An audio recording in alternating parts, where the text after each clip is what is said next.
Evening, yo. One more little quick tip. One thing I try, it was a long car ride. But one thing I try and do, I just want to throw this out there. I'm sure truckers are plenty used to it. But in the military, they train their people to just sleep about anywhere, and then no matter how much they got, they just pick up and roll again. So, some of you might say this is dangerous and I shouldn't experiment like this.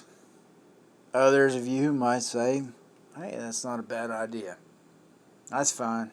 Either praise me or cuss me in the comments section. That's what it's there for. But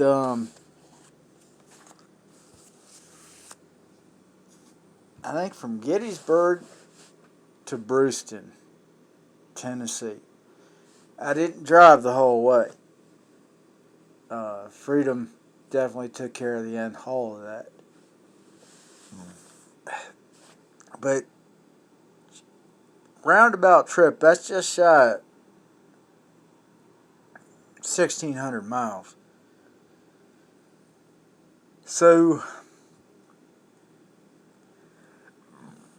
excuse me, I experimented with cat naps. And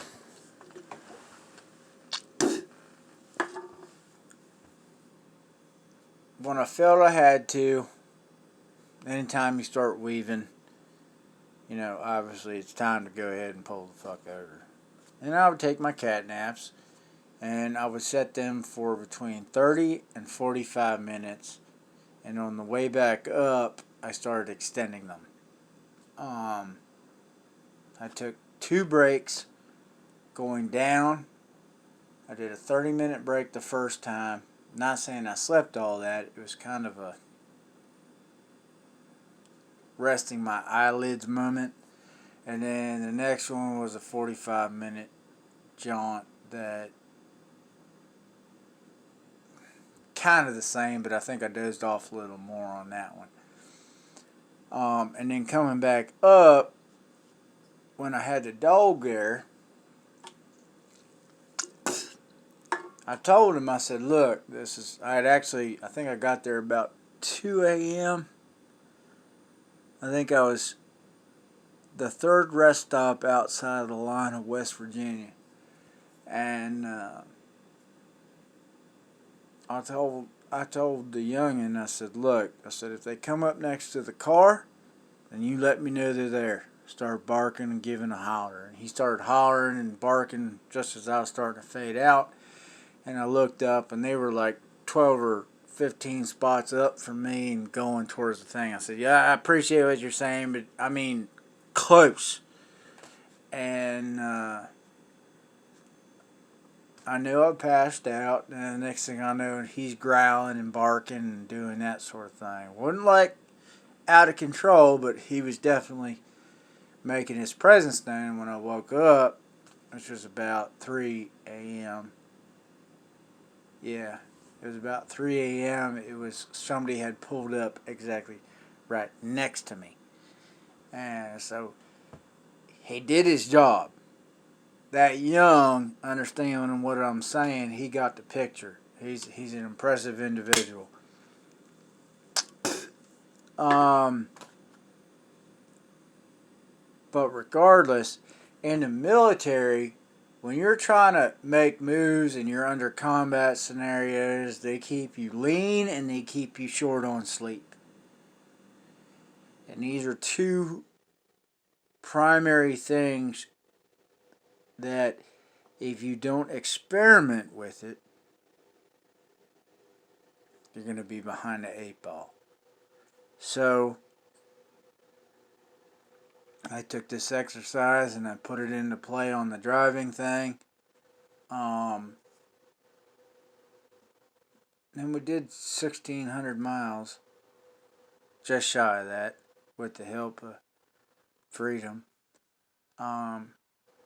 We did that in probably a little more than 48 hours. and it was a good experiment. I find that